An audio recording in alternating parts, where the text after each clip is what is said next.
Hello guys, it's professor Nimesh Das here.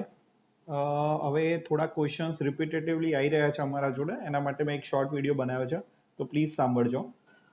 પહેલું question એ છે કે સર રાઉન્ડ ટુમાં તમારે અહીંયા અલોટમેન્ટ થઈ ગયું છે, તો આગળ શું કરવું? તો આઈડિયલી સૌથી પહેલા તમારે 20,000 ટોકન એમાઉન્ટ ભરી દેવાના. અગર તમે ઓલરેડી ભરેલા હશે બીજી કોલેજ માટે, તો તમને એ 20,000 અહીંયા ટ્રાન્સફર થઈ જશે, એટલે ફરીથી પેમેન્ટ કરવાની જરૂર નથી. અગેન હું રિપીટ કરું છું, ટોકન એમાઉન્ટ એ લોકોએ જ ભરવાના જેને રાઉન્ડ વનમાં ભર્યા નથી. તો 20,000 ભરીને તમારી સીટ સિક્યોર થઈ જશે. હવે 20,000 ભરીને તમારે અગર રાઉન્ડ 3માં જવાની ગણતરી હોય અપગ્રેડેશન માટે, તો કોલેજમાં રિપોર્ટ કરવું નહીં.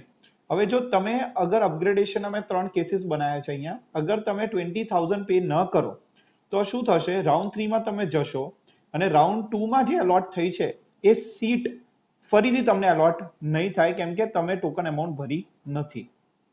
પણ અગર તમે ટોકન એમાઉન્ટ ભરેલી છે અને ફોર એક્ઝામ્પલ તમારી બ્રાન્ચ અપગ્રેડ ન થઈ, ડન, તો અપગ્રેડ ન થતા શું થશે? તમને એ સીટ પાછી અલોટ થઈ જશે. બટ અગર તમને રાઉન્ડ 3માં જઈને કોઈ ઉપરની બ્રાન્ચ અલોટમેન્ટમાં આવી ગઈ, તો એ બ્રાન્ચ ઓટોમેટિકલી અલોટ થશે. એટલે અગેન તમે રાઉન્ડ 3માં ત્યારે જ જજો અગર તમે 100% શ્યોર છો કે તમારે અપગ્રેડ જોઈએ અને જે અત્યારે કોલેજ તમને મળી છે અને જે બ્રાન્ચ મળી છે એના ઉપર એ જ બ્રાન્ચ મૂકવી જ્યાં તમારે 100% જવાની ગણતરી હોય. ઇફ તમને ઓટોમેટિકલી અલોટ થઈ એ કોલેજ, તો સમજી લેજો કે અહીંયાથી એ સીટ કેન્સલ થઈ જશે જે તમને મળેલી હશે. તો રાઉન્ડ 3માં જવું, no doubt in that, but safely, કેમ કે એના પછી કોઈ બીજો રાઉન્ડ નથી. ઓકે, નાઉ એક બીજો ક્વેશ્ચન હોય છે અમારા જોડે કે તમારે રાઉન્ડ 3માં નથી જવું તો શું કરવું?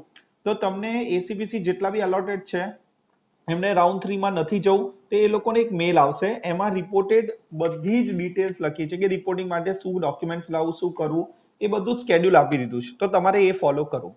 અને એક રિપીટેટિવ ક્વેશ્ચન અમારા જોડે બીજો બી આવે છે કે કોલેજ ક્યારે સ્ટાર્ટ થશે? એસીપીસી ના ટેન્ટેટિવ પ્રોસેસીસ બધા 12 તારીખ સુધી ચાલવાના છે, that is 12th of August.